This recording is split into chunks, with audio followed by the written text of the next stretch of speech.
episode of the Conception Channel podcast brought to you by Ian Still Reproductive Wellness. I am your host, Spence Pentland, and this will be a solo cast, not interviewing anyone today, just diving into a topic that is very important to me. And finally, I want to bring it to the world. I've been taking molecular hydrogen for the last couple of years, and so has my family, including my children, due to its safety profile. It's one of its most important pieces, I think. But aside from its effectiveness, and we'll get to all that very soon here, but we're selling this at Ian Still now, and I recommend it to anyone with fertility challenges that has a more difficult case, or anyone at all in that matter. I mean, it can be an important part of your health and fertility plan for anybody, but in particular, you're faced with recurrent loss, repeated IVF failure, poor ovarian response to IVF, advanced maternal age, male factor infertility, PCOS, endometriosis. This could play a key role. You know, once you've got your other supplements in order, this would be one to add. You know, it's up there in that upper echelon, you know, with nicotinamide riboside, you know, NAD precursors, which we also do recommend because of their DNA repair and protective capabilities.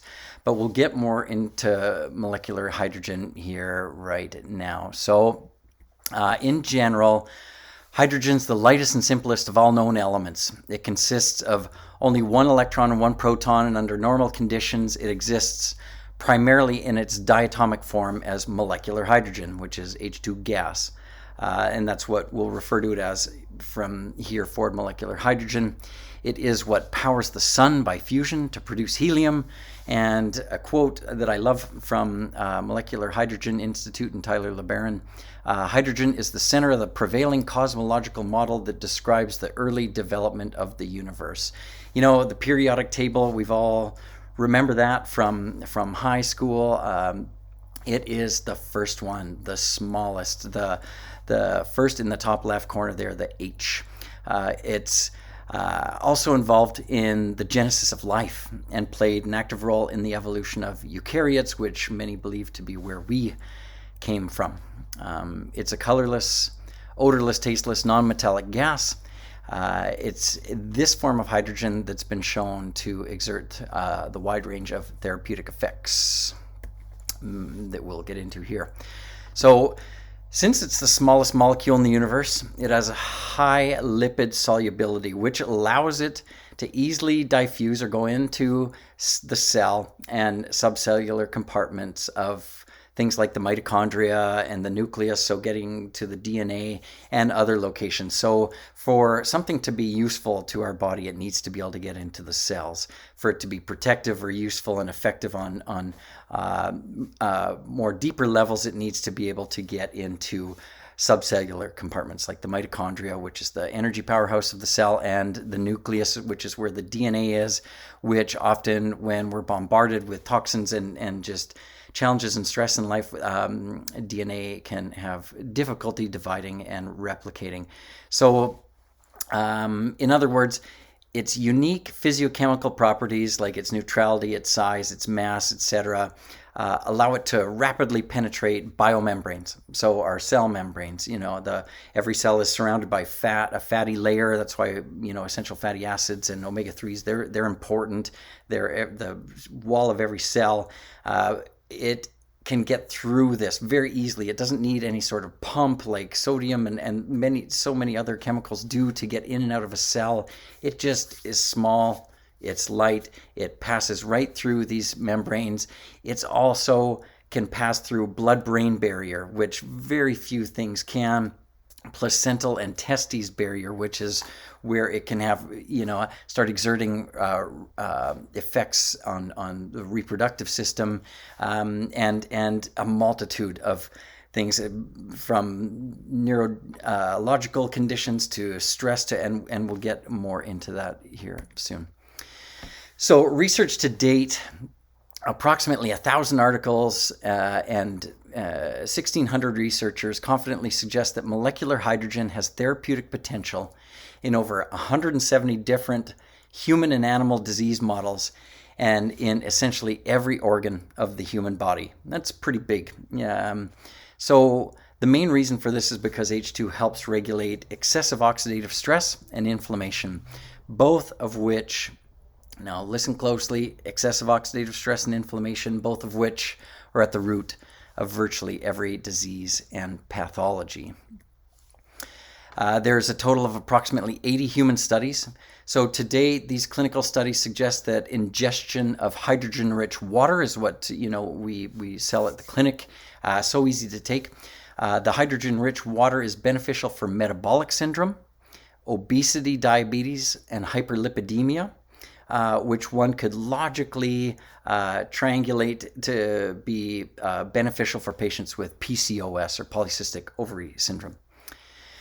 They also suggest significant benefits for autoimmune conditions, which are common with infertility patients, mitochondria optimization and reductions of oxidative stress, which are both extremely important for egg health and sperm quality, improvements to blood flow or blood circulation, which is essential for nourishment to developing eggs, the uterine lining, sperm, and resilience to the effects of stress and anxiety, which is huge in fertility populations, and as well as exercise performance, athletic recovery time, wound healing, and potential protective effect in patients with radiation exposure. And some of those are why I would take them, or why almost anyone should.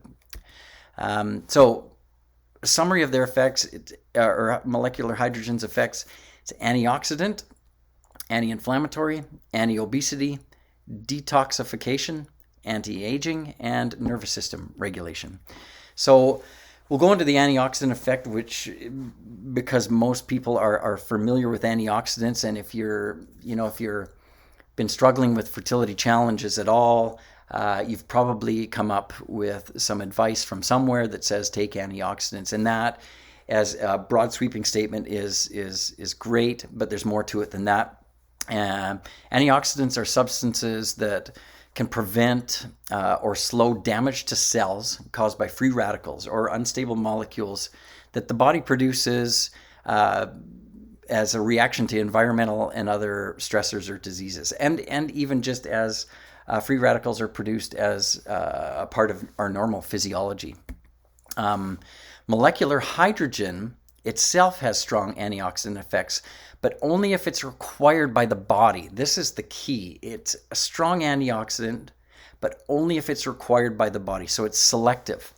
So unlike conventional antioxidants, most antioxidants, hydrogen does have the ability to reduce excessive oxidative stress, but only under conditions where the cell is experiencing abnormally high stress levels of oxidative stress that would be harmful and not hormetic or necessary. Hormetic is a term for necessary stress, like exercise. Most notably and directly, hydrogen reduces the level of toxic hydroxyl radicals, which are never good, but does not react with other physiologically important reactive oxygen species like superoxide or nitric oxide or hydrogen peroxide. And nitric oxide is one reason I take, and anyone should, but nitric oxide is considered a free radical, but it's also a very important part of our physiology because it triggers inflammatory responses and immune responses when it's supposed to. It also is largely responsible for the health of the inside of the blood vessels, so endothelium. So it improves, this is one of the ways that it helps improve circulation, and can be of extreme benefit in cardiovascular disease. But so again, it's selective. So if the body needs some oxidation or it needs some inflammation, which so many of our physiological and biological processes do, it allows that to happen, those hormetic stressors, which he talks about. But when it gets to be the oxidative stress or the inflammation gets to be too much, molecular hydrogen will kick in, So drinking hydrogen water for 4 weeks in a study decreased the oxidative marker MDA by 26%. So that's a marker in a lab that is measured as an indicator of oxidative stress, and it lowered it for just 4 weeks by 26%. So, but it also at the same time increased superoxide dismutase and the master antioxidant glutathione, which we administer all the time in our clinic because it's just so powerful, and our body has to manufacture it, from 3 amino acids and to form this tripeptide. And so there's a big process of it, to produce glutathione, which is one of our cell's major protectors. But hydrogen on its own can help increase glutathione levels, which is fantastic. Okay, so it has an antioxidant effect, but it also activates NRF2 pathways. So NRF2 pathway activation is a major element involved in the body's response to external and internal stressors which cause or contribute to disease. So molecular hydrogen can activate NRF2 pathway, which regulates the cell modulating effects of over 200 cytoprotective or cell protecting genes. So it also regulates phase 2 enzymes involving mitochondrial protection, detoxification, antioxidation, anti-inflammation, anti-obesity, and metabolic pathways. And it also activates the antioxidant response element pathway, which leads to the production of the various cytoprotective antioxidants and proteins, like we said, glutathione, superoxide dismutase, glutathione peroxidase, and so on. Aside from NRF2 pathways, it's also postulated to have cell modulating effects. So besides potential scavenging of free radicals and the activation of NRF2, hydrogen may ameliorate oxidative stress via cell modulating effects and the formation of free radicals via cell transduction. So in other words, communication in the cell between things like the mitochondria and the nuclear DNA. So molecular hydrogen is showing to help with communication within a cell. So brilliant. Protein phosphorylation. So this is important in the activation and coordination of many cellular functions involved in metabolism, inflammation, and other physiological functions. And finally, it helps express over 1,000 different genes. So gene expression is the process the cell uses to produce molecules that it needs by reading the genetic code in the DNA and then expressing and manifesting what the cell is in need of. So one way it accomplishes these various cell modulating effects is by modifying lipid peroxidation in the cell membrane. So the damaging effects to the cell membrane, essentially. So cell modulating effects of hydrogen have been shown to, again, downregulate pro-inflammatory cytokines such as IL-6 and attenuate activation of inflammatory mediators such as TNF-alpha and lowering C-reactive protein levels. It also provides beneficial effects on obesity and metabolism. So this is a big one here, especially anyone who's overweight, pre-diabetic, PCOS.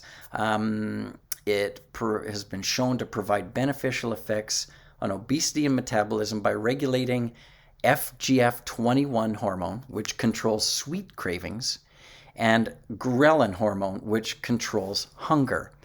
So big. It's also been demonstrated that H2 or molecular hydrogen has impact on the regulation of calcium in cells, which may have potential positive implications in cellular protection against the damaging effects of both ionizing and non-ionizing radiation, including, the most pervasive effects of microwave electromagnetic frequencies, or EMFs, produced by things we have in our pockets, and our Wi-Fi and our smartphone and our regular household appliances. And anyway, so protective there. So if you're flying even, or if you're around Wi-Fi or, cellular service, you're being, inundated with radiation, and molecular hydrogen can help protect you and your DNA from the damaging effects of that. Important with sperm, I think, particularly. So hydration is another way in which molecular hydrogen helps us. So if a cell needs water, and aquaporins, which are proteins that create cell membrane channels, so channels within the walls of the cell membrane, are called aquaporins that allow more water into the cell. So that's how we get hydrated. And molecular hydrogen helps regulate aquaporin expression. So it also helps from an inflammatory and oxidative stress perspective, because these things cause dehydration. They affect proper hydration of a cell. So hydrogen helps in those ways as well.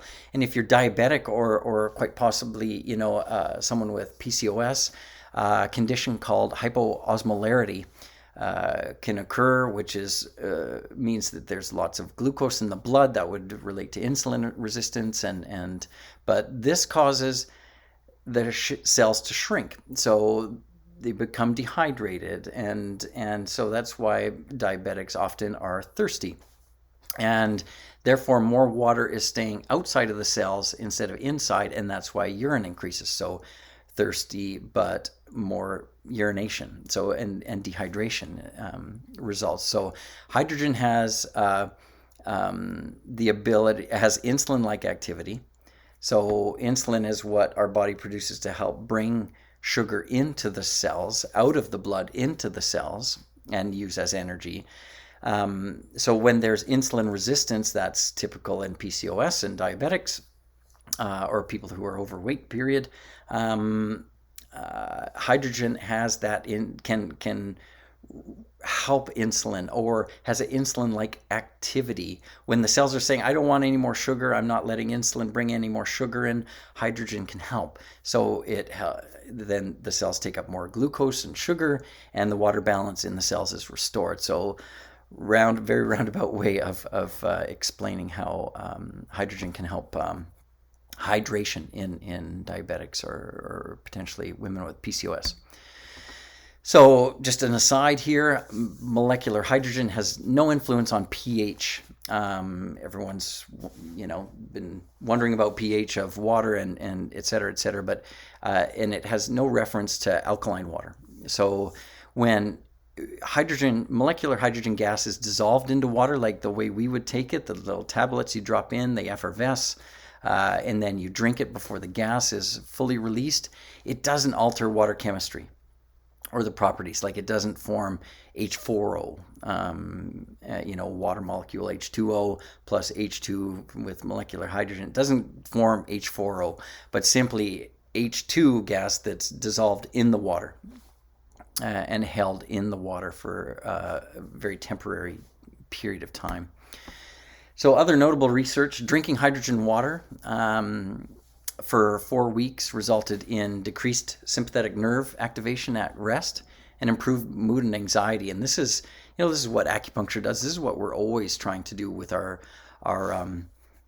patient population for fertility, because life is stressful. Add fertility challenges, or anything for that matter, medical condition to that, and mood and anxiety and stress are inevitable. And the sympathetic part of the nervous system is activated too much, that fight or flight or freeze. And so we want to, everything we do is trying to get people into that parasympathetic state. So here, hydrogen water for 4 weeks helped do that. Another study, an early animal study performed where hydrogen therapy was effective at increasing resilience to acute and chronic stress by regulating the hypothalamic pituitary adrenal axis and inflammatory responses to stress. So that's just another pathway that it's doing the same thing, and just more evidence to the fact that it can help with stress, mood, and anxiety. And pregnancy, as far as pregnancy goes, there's evidence was published in a study in Frontiers Journal of Behavioral Neuroscience that oral ingestion, again, of hydrogen water can reverse the autistic-like behaviors, i.e., impaired social behavior, memory impairment, inflammation, TNF-alpha and IL-6, etc., induced by maternal exposure to the toxin VPA. And this was in mice. So whether you like it or not, this is what happened. They inoculated mice with a toxin called VPA, which induces autistic-like behavior. And in utero, so when the mouse was pregnant, and ingestion of the hydrogen water reversed those behaviors, which is pretty amazing and promising. So one of the most important pieces here is safety. It's the safety profile is extremely high. It's safe for elderly. It's safe for children. The experts on it say it is safe during pregnancy. So it has potential therapeutic effects for who knows what, headaches during pregnancy. I mean, you can't take any medication basically during pregnancy. So maybe hydrogen, something that could be tried, for headaches, for nausea and vomiting, for restless legs, for gestational diabetes, which is, it's insulin-like behavior might be extremely beneficial there. Anyway, so molecular hydrogen's already in our body, in our cells, in our tissues, our breath. It's in us all the time.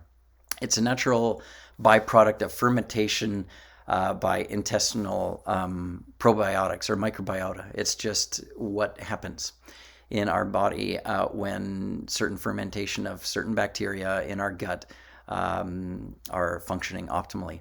So it's there, it's safe, and the therapeutic benefits seem to be greater with administration of molecular hydrogen via water infused versus inhalation, or other ways of administering. So safety profile, huge, and reason for it to be utilized and tried in a multitude of conditions. So administration, like just said, inhalation, it has been, I know it was being used during COVID in China for recovery of people that were infected, but it's also approved in Japan for post-heart attack and post-stroke, comparably outperforming drugs that are used during this time. But what we're looking at is water infused in some research showing a lot more effectiveness than inhalation, as we just kind of went through a bunch. And what the tablets do, you drop a little tablet. It's the hydrogen gas is attached to the magnesium. It's a little magnesium tablet, which we all are deficient in likely anyway, experts say, and what I've seen. So taking a little extra magnesium, beneficial as well. So the tablets are dropped into a body of water, or a glass of water, every morning. You would take it. It effervesces like like an Alka-Seltzer, those things that we all might be kind of familiar with. And once the tablet's gone, I always add trace elements and minerals to it. I find that it alkalizes the water, and the hydrogen gas reacts a lot quicker, so I can drink it quicker. And I also add citrulline powder to mine because I am looking for that extra nitric oxide dump into the body. And I follow it with beetroot and some other cardiovascular tablets that I have created custom for myself, but that's an aside. But the tablets dropped in the water, you take it, and it creates a transient spike that's substantial enough to upregulate all these things that we were talking about, like NRF2 pathways and the other mechanisms like antioxidant and anti-inflammatory. There's one other piece, it would be, and it's something that I'm looking into, is IV. If you could get your IVs, there's a bag of saline water that your vitamins and minerals and antioxidants all get kind of dumped into, and then it's put into your vein. If that water could be low deuterium, hydrogen-rich, and hydrogen and mineral-rich water. As a base, it would be, extremely beneficial. So talk to your naturopath and see, let's push the industry into getting some of these companies to produce the hydrogen-rich, because they may be able to seal it in so it can be of benefit to us in getting into our veins as a base for our IVs. Special thanks goes out to Tyler LeBaron, a genius. I mean, the Molecular Hydrogen Institute is the brainchild of Tyler LeBaron, and he's just genius. And if you want to learn more, go to molecularhydrogeninstitute.com. And if you want to purchase molecular hydrogen, you can do so at our website at yinstil.com, and go to our shop, and we do sell the tablets. If you have any questions, please put them in the comments below. If you like what you just heard, please, it helps us out if you click the click the notification button or bell up at the top of YouTube, or if you're on YouTube, or click subscribe. Go to Apple iTunes. Please leave a review if you enjoy what you heard. It helps us get out to more people, and we really appreciate it. So thank you so much for tuning in today and listening on my quick rant on molecular hydrogen, an important part of your health and fertility plan.